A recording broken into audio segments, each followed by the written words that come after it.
இன்று நம்ம வந்து விநாயகர் சதுர்த்திக்காக சிலை ஆர்டர் பண்ணலாம் வந்தோம். சிலை ஆர்டர் பண்ண வந்த இடத்துல பார்த்தீங்கன்னா வெவ்வேறு வகையான மாடல்களில் விநாயகர் வந்து தயாராகிட்டு இருக்குது.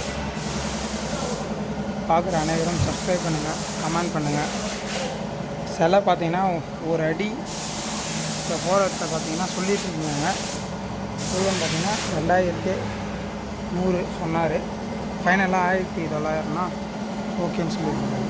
பாருங்கள், பல்வேறு வகையிலான பைக்